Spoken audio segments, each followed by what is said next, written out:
자, 이제 두 번째 강의입니다. 이번은 또 세법 개정의 두 번째 파트 조세특례제한법 강의입니다. 자, 이 강은 조세특례제한법 개정 내용입니다. 아까 사실 1강은 그죠? 법인세법 개정 내용인데 이건 일이 필요 없군요. 한 강에 다 끝나버렸으니까 아마 조세특례제한법 개정은 최소한 1, 2 정도는 나갈 것 같아요. 그렇죠. 양이 많기 때문에. 자, 갑니다. 자, 1번. 중소기업 판정 기준이 바뀝니다. 이건 정말 저 개인적으로는 역사적이네요. 중소기업의 판정 기준이 바뀝니다. 여러분 멋있죠? 칠판 잠깐 잡습니다. 2016년까지는 우리나라 세법에서 중소기업은 그죠? 세법의 중소기업은 업종이 열거돼 있었어요. 50몇 개로.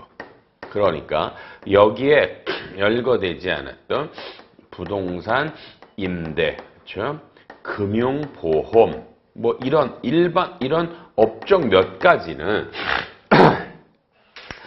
중소기업에 해당하지 않아요. 그런데 올해 2017년부터는요, 열거가 아니라 아예 쉽게 소비성 서비스업이 아닌 모든 업종은 대상이 되는 걸로 바뀌었어요. 그죠? 이게 뭐 포지티브다, 네거티브다 그러지만 소비성 서비스업은 나오네요. 융주점, 그다음에 호텔입니다. 그러니까 그냥 술집과 호텔 여관, 그죠? 그다음에 여기도 관광 숙박업들은 다 빠져요. 관광유 음식업은 제외돼요. 그러니까 여기에 해당되지 않은 모든 기업이 되니까 작년까지 안 되던 이런 기업들이 올해부터 중소기업에 들어와. 이건 정말 역사적인 거예요. 이건 역사적인 거예요. 수십 년간 중소기업에 해당하지 않는 업종을 올해부터 중소기업으로 봅니다. 어마어마한 개정이에요. 자, 그러나 이제는 이건 조특법 시행령 이전인데 문제는 이게 모든 조특법에 있는 세액공제 감면할 때 중소기업과 일치하지 않아요.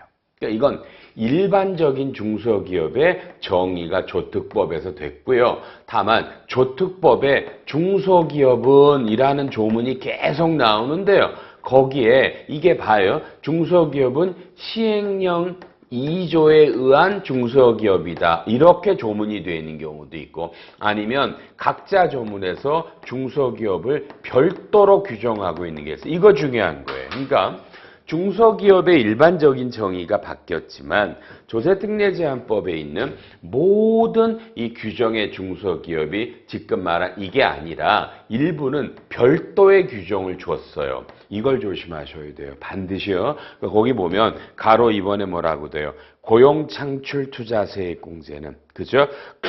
원래가 뭐였어요? 대상 업종이 농업, 제조업 등 46개인데 상기 1과 똑같았다. 그러니까 이런 것들은 바뀌는 거고요. 이런 것들은 바뀌어요. 이게 다른 게 있다고요. 우리가 중소기업 특별세액 감면 그거는 이 조항이 아니에요. 옛날 거예요. 옛날 법에 열거된 조문이다. 반드시 기억하셔야 돼요. 세법을 보실 때 중소기업이 조세특례제한법 시행령 2조의 중소기업이냐와 그 법에서 별도로 규정하느냐가 너무너무 중요하다니까. 다만 중소기업 특별세 감면은 별도 규정이고요. 고용창출투자세액공제는 이걸로 똑같이 가니까 확대되는 거고요. 이해되셨죠? 그 다음에 됐고요. 동그라미 2번에 보면 고용창출투자세액공제는요. 1%가 가산되는 서비스 업종이 있어요. 이런 것들이 몇 개 업종인데요. 이런 것들과 이런 것들 소비성 서비스를 제한 모든 서비스 업종이라고 그래서 1% 가산되는 서비스 업종이 좀 확대된 것 같고요. 그 다음에 이런 고용투자, 연구개발 이런 거 할 때 중소기업 범위도 똑같아요. 그러니까 전부 다 모든 게 시행령 2조에 따라 이렇게 개정된 게 되면 편한데 상당수는 이걸로 중소기업 정의가 바뀌었으니까 따라가지만 일부 업종은 일부 그 규정에 대한 세액공제 감면은 별도 규정이 있기 때문에 그것들을 꼭 염두에 두셔야 된다라는 거. 조문에 교과서에는 물론 다 이게 무슨 중소기업이다 정의가 나오고 있고요. 어쨌든 중소기업의 범위가 올해부터 확대됐다라는 건 이건 대단한 것 같아요. 이건 정말 대단한 것 같아요. 잘 바꾼 것 같다는 뜻이고요. 그다음에 이 세법은 말이에요. 세법은 회사를 중소기업, 중견기업, 그 다음에 대기업 또는 일반 기업이라고 불러요. 자, 볼게요. 우리나라 세법은 정의가 지금처럼 중소기업의 정의가 있고요. 중견기업의 정의가 있고요. 그 다음에 중소기업과 중견기업이 아닌 법인이라고 돼요. 그러니까 이걸 대기업, 일반 법인이라는 여러분 이 명칭은 사실 없어요. 근데 우리가 그냥 편리하게 대기업, 일반 기업이라고 불러요. 자, 그러면 이번에 중소기업의 정의가 바뀌니까 중견기업의 정의도 바뀌어요. 뭐라고 돼 있어요? 일단 중소기업에 해당하지 않죠. 중소기업에 그러니까 업종은 사실 별 상관이 없는데 이 중소기업은 규모 기준이라는 매출액 기준이 있잖아요. 맞죠? 매출액 기준이 있으니까 매출액이 넘어가서 중소기업이 아닌 기업이라는 뜻이에요. 1번이요. 그죠? 왜냐면 소비성 서비스 하면 뭐든 다잖아요. 다 되는데 규모 기준이 넘어서 중소기업이 아니면 이제 중견을 따져보자는 얘기예요. 그 다음에 동그라미 2번 보세요. 오른쪽에. 다 어느 하나를 주된 업으로 사용하지 않아요. 소비성 서비스업은 똑같은데 되게 재밌네요. 중견기업 성장 촉진 및 경쟁력 강화에 의한 시행령 2조 2항 2업종입니다. 금융, 보험, 연금, 금융 및 보험 관련 서비스업 이해하세요? 이 업은 애당초부터 중견기업에 해당하지 않아요. 그러니까 아싸리 규모가 적으면 이런 업종들이 중소기업에 해당이 될 수 있는데 그렇죠? 규모가 커져서 중소기업이 아니면 중견에는 아예 업종 자체에 해당하지 않아요. 그러니까 이런 것들을 주업으로 하시면 이것들이 중견에 해당하지 않아. 그럼 바로 그냥 일반 기업으로 가라는 뜻입니다. 좀 어려우실 수 있어요. 업종 조심하시고요. 그다음에 왼쪽에 3번 상호 출자 제한 기업 집단에 속하지 아니하며 자산이 10조가 넘어가는 법인이 30%를 직간접 소유하면서 최대 주주인 기업이 아닐 것. 10조예요. 여러분 회사 주주가 자산이 10조 넘어가는 회사가 그죠? 여러 회사 주식을 30% 이상을 직간접으로 보유하면 그렇죠? 안 된다. 이 조항 꽤 많아요. 다만 이게 여러분이 B라면 A라는 기업이 직간접으로 30%를 초과하면서 여러분이 최대 주주야. 30% 이상이죠. 얘가 자산이 10조 이상이어야 된다는 거예요. 그렇죠? 그러면 이 주주 때문에 안 되는 거예요. 30% 이상의 여러분 최대 주주예요. 그러니까 얘보다 다른 주주가 있으면 안 되고요. 30% 이상이고 언젠가 직간접이라는 말 배우셔야죠. 직접은 이렇게 하시는 거고 그렇죠? 간접은 이런 걸 통해서 이렇게 통해서 했을 때 내가 직접 얘랑 합쳐서 하는 것들을 간접이고요. 내가 C에 대한 지분이 몇 프로냐에 따라 얘와 얘를 이렇게 동시에 합치는 경우도 있고 내 거랑 얘가 갖고 있는 거를 내 지분율을 때리는 게 있어요. 50% 개념으로요. 우리 책에 보면 직간접의 정의를 설명하고도 있고 그렇습니다. 이런 것들입니다. 그렇죠? 다음에 기본적으로요. 중견은 직전 3년 평균 매출이 3천억 이하입니다. 그러니까 지금 조특령 시행령 2조에서 중소기업은 당해년도 매출이에요. 올해 매출액으로 요 규모 기준을 적용하시는데요.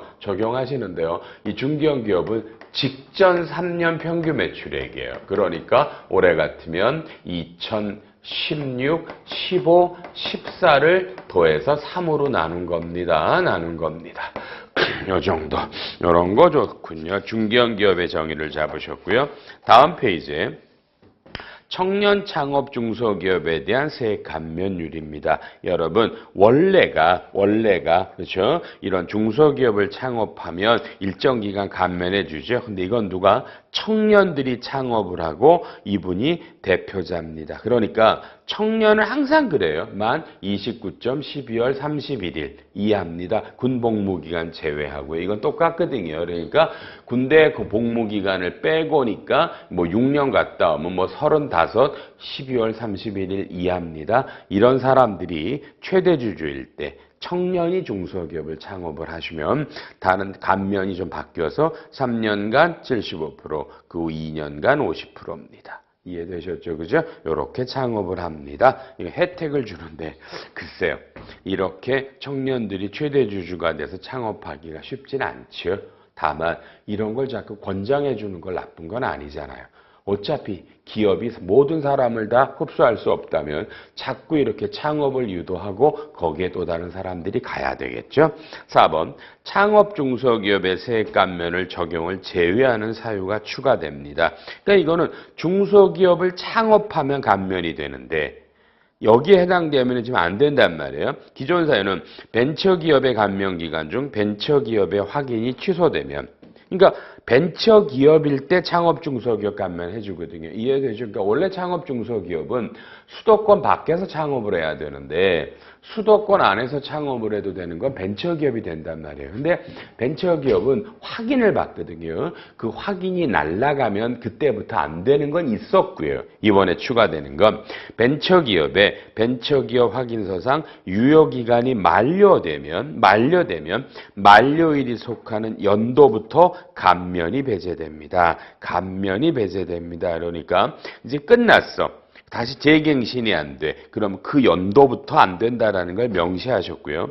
중소기업 유예기간이 적용이 배제되는 것들이 있어요. 중소기업 외기업과 합병하거나 이런 것들이 있거든요. 그러니까 중소기업은 이 규모가 넘어가도 그 연도와 3년간은 유예가 돼요. 유예가 돼서 계속 중소기업으로 보는데 어떤 경우에는 매출이 넘어가면 바로 유예 없이 바로 중소기업이 배제되는 게 지금 이런 요건들이에요. 거기에 해당이 되면 그렇죠? 거기에 해당되면 중소기업이 바로 아니니까 그 연도부터 감면 안 해준다. 꽤 중요한 얘기인데요. 무조건 창업 중소기업 감면이 된다고 보시면 안 돼요. 이런 특수사건이 생기시면 그 해부터 감면이 배제됩니다. 이거 조심해서 주시고요. 5번에 중소기업 특별세액 감면, 이게 제일 대표적이죠. 중소기업이면 일정 기간 동안 세금을 감면해 주는데 거기 대상에 임업이 추가됩니다. 임업이 추가되셨고요. 그 다음에 전기자동차 대여 중소기업 세액 감면 얼마나 있을지 모르겠는데 전체 차량의 50% 이상의 전기차를 보유했다. 그리고 그걸 임대를 합니다. 자동차 대여. 이건 뭐야? 렌트잖아, 렌트. 렌트인데 전체 차 중에 50% 이상이 전기차고요. 그 렌트카 회사가 중소기업이면 30% 감면이라는 조문을 신설했습니다. 하여튼 별게 다 나오죠. 산업구조가 복잡해지니까. 다음 6번 상생협력을 위한 기금을 출연했을 때 세액공제를 확대해 줍니다. 상생협력이라는 말 나오니까 뭐 생각나세요? 그죠? 중소기업들이 서로 간에 어떻게 하면 살 거냐. 그러니까 대기업이 중소기업을 상생하려면 돈을 빨리 주면 돼요. 물때를 빨리 주면 된다고요. 그죠? 그럼 중소기업들도 서로 도우려면 중소기업끼리 사고 팔아도 물건값 빨리 주면 되고. 또 하나는 이걸 잘하자라고 기금을 출연해 준다고요. 네? 중소기업들 위해서 그런 출연하면 세액공제를 해주는데 거기 대상에 농어촌 상생협력기금을 포함하는 농업협력재단에 출연해도 혜택이 됩니다. 마이너한 조문들입니다. 이런 것들을 어쨌든 누군가 중소기업이나 농어민을 돕기 위해 출연을 하시면 일정 금액을 세액공제해 줍니다. 오케이? 가로 3번에 더구나 이런 출연금이 7%인데 10억이면 7%를 갖다가 10%니까 이제 1억 원이 세액공제됩니다. 이런 출연금 등의 세액공제가 된다. 나머지 안 읽어도 되겠고요. 7번. 이거 어떻게 하면 좋아요, 여러분? 7번 이거요. 저는 이게 이번에 개정된 내용 중에도 가장 중요한 겁니다. 여러분 7번에 가로 1번, 가로 2번 빨리 10초만 읽으세요. 저 살짝 물 한 잔 먹고 올게요. 여러분 동그라미 1, 2번 읽어주세요. 읽어주세요.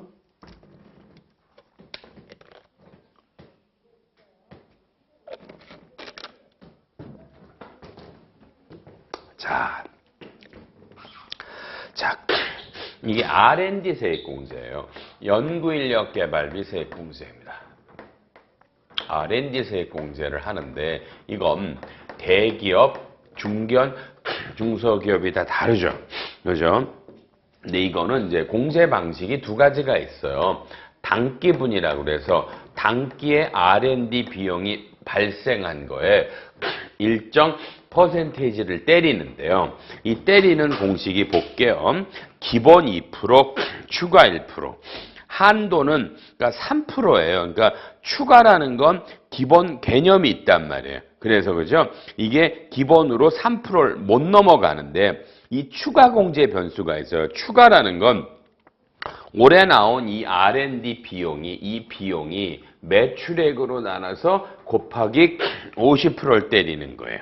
그렇죠? 그러니까 원래는 얘가 발생한 거에다가 2%에다가 여기에 R&D의 매출액에 50%를 때린 금액이 근데 요게 아무리 많아도 1%를 한도로 한단 말이에요. 그러니까 맥시멈 3%고 또는 이 R&D가 매출액보다 적으면 훨씬 적은 금액이 돼요.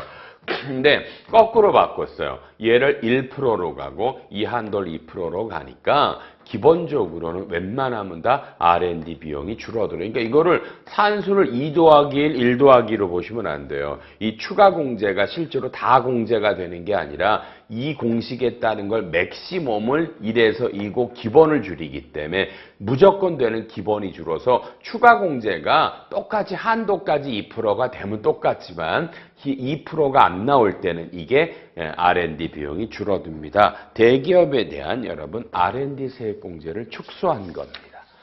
빨리 잘못된 거라고 해주세요. R&D 세액공제를 축소하면 안 되는 거 아닌가요? 근데 이번 2018년에 이걸 또 줄입니다. 뭐 그러면 이제 기본 공제가 없겠죠. 0으로 가고 추가 공제만 나온다는 개정세법안이 이 강의 시점에 올라가 있고 개인적으로는 전액 다 반대합니다. 전부 반대합니다. 우리나라가 R&D 공제 없이 어떻게 어디로 가자는 건가요? 지금 기업들이 좀 좋아서 앞으로 계속 좋을까요? 지금 들리는 건 롯데 철수하고 현대 어렵진다는. 아니 근데 2017년 지금 녹화가 가을이거든요. 우리나라가 올해 좋은 건 맞아요. 사상 최고로 좋아요. 수출이 좋아서 그래요. 어마어마하게 좋아요. 기업들이. 단 그게 언제까지 얼마나 좋을까요? 모르겠어요. 개인 의견이니까 저는 반대합니다. R&D 세액공제를 늘려줘야 되는 거 아닌가 여러분요? 저는 그렇게 생각합니다. 어쨌든 거꾸로 가는군요. 다음에 증가분 공제입니다. 증가분 공제는 그렇죠? 증가분 공제는 또 뭐야? 요거랑 그러니까 올해 발생한 금액에서 전기 발생액을 빼서 요게 40%인데 30%니까 여러분 1번 요 둘 중에 큰 거거든요. 큰 거를 택하는데 이것도 줄고 이것도 30%로 줄어요. 무조건 웬만하면 주실 거예요. 대기업의 R&D 세액공제는요. 그런데 가로 2번에 신성장 동력 원천 기술 세액공제라는 게 있어요. 여러분 우리나라에는 우리나라를 앞으로 끌고 가는 신성장 동력과 원천 기술이라는 개념들이 있었어요. 법에 열거돼 있었어요. 근데 얘네들을 통폐합을 했어요. 그래서 뭐라고 돼 있냐면 신성장 동력과 원천 기술을 통합해서 11개 분야에 그 36개 세부 분야로 해서 158개 이게 그냥 말해서 뭐야? AI, 그죠? 자율자동차 이런 것들이에요. 이런 업을 하시는 분들은 R&D 세액공제를 확대해야 되겠죠. 그래서 동그라미 3번에 보면 중소기업은 이거는요. 그러니까 중소기업은 자 봐요. 무조건 단기 발생액의 대기업은 이렇게 좁지만 이게 중소기업은 어마어마하잖아요. 그냥 단기 발생액의 세상에 30%를 공제해줘. 증가 발생액은 중소기업은 50%. 그러니까 이게 이 어마어마하잖아요. 그러니까 이게 그냥이 아니라 이 신성장 동력과 원천 기술을 하는 회사는 어마어마한 혜택이 있단 말이에요. 그러니까 여러분은 반드시 우리 회사 R&D가 신성장 동력과 원천 기술인지를 확인하셔야 돼요. 다고 그다음에 또 빨리요. 중견 대기업도 이렇게 조그만데 중견 대기업도 원래 20%인데 이것도 확대를 해준대잖아. 이건 주로 중견 대기업이 많을 테니까 그렇죠. 최대 30%고요. 이건 20%에다 매출액 대비 그죠? 이게 매출액 비율로 해서 신성량 3배를 때립니다. 공식입니다. 그러니까 이것도 30%라고 보시면 안 되죠. 한도 공식이 있다라는 거고 다만 기본 20%에다가 올라가는 겁니다.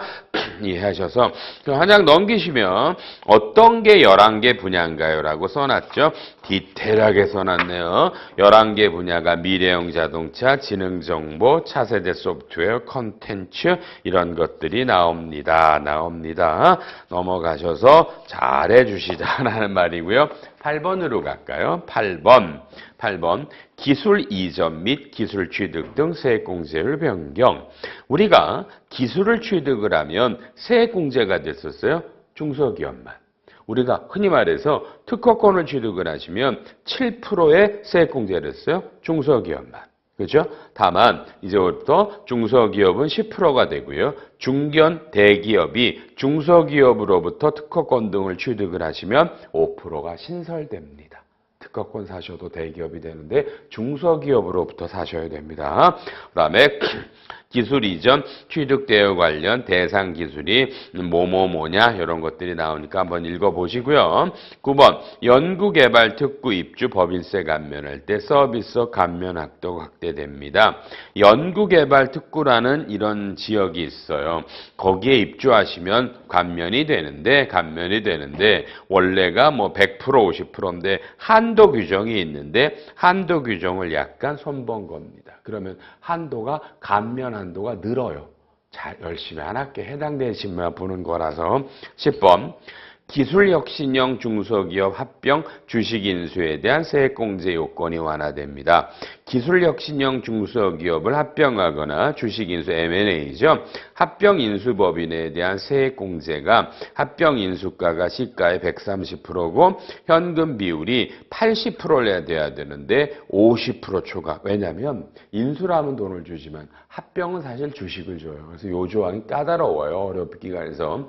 합병 대가 중에 현금 포션이 50% 넘어가면 해당이 됩니다라는 조문으로 바꿔줬습니다. 그 다음에 주식 취득 비율도 주식을 인수하는 경우에 한해서 이렇게 돼 있다. 읽어보시고요. 11번 창업기획자의 벤처기업 등 출자 주식의 양도차익 법인세 비과세입니다. 이건 비과세줍니다. 비과세에서 중소기업 창업투자회사 등이 벤처기업 등에 출자함으로써 취득한 주식의 양도차익 배당소득에 대한 법인세 비과세 대상에 중소기업 창업지원법에 따른 창업기획자, 우리가 엑셀러레이터라고 부른대요. 이런 것들이 이런 주식을 팔았을 때 양도차익도 비과세됩니다. 해당되는 회사만이겠고요. 12번 내국법인이 벤처기업 등의 출자라면 세액공제입니다. 이건 좋은 거죠. 벤처기업의 주주로 들어가시는 겁니다. 여러분이 출자 방법은 창업자 벤처 이런 데에 대한 직접 출자하거나 중소기업 창투조합을 통한 간접 출자도 해당이 됩니다. 그럼 이건 출자 금액의 5%를 세액공제해 주는데 그게 동그라미 4번에 자본금으로 납입을 하거나 7년 이내 유상증자입니다. 그러니까 이건 남의 기존의 주식을 여러분이 인수하는 건 해당되지 않죠. 그죠? 여러분이 직접 설립할 때 들어가거나 주주로 가서 유상증자로 가는 것만 된다라는 겁니다. 많은 분이 해당되실 것 같고요. 13번 안전설비를 취득하시면 투자세액공제가 되는데 거기에 내진 보강 설비를 추가했습니다. 내진 설비가 들어오면 되니까 해당되시는 분, 내진 보강 설비를 하시는 분은 안전 요거 투자세액공제 여부를 검토해 주시고요. 14번에 에너지 절약 시설 투자세액, 환경보정 투자세액공제가 이게 일몰이라 그래요. 끝났다. 2016년으로 그럼 다시 연장을 했고요. 2년 정도 연장했습니다. 일몰 기간을 연장했다라는 표현을 쓰고요. 16번은 의약품 품질 관리 개선 시설에 투자를 하시면 세액공제가 약간 축소돼요. 75%가 6에서 357이 136으로 축소되고요. 이 적용 기간 자체를 2019년으로 연장하니까 이런 것도 참조하시고 역시 이거 다 보시면 법조문 순서대로 쭉 나오잖아요. 그게 의미가 있다니까 이 조문이요. 의미 있으니까 보시고요. 17번. 야, 시간이 역시 1시간 갖고는 안 되겠죠? 17, 18. 자, 우리가 이제 좀 끊고 너무 지겨우셔서 그래요. 계속 하다 보면 끊고 3강에서 조특법 개정 2에서 다시 이 17번 개정 내용부터 하겠습니다.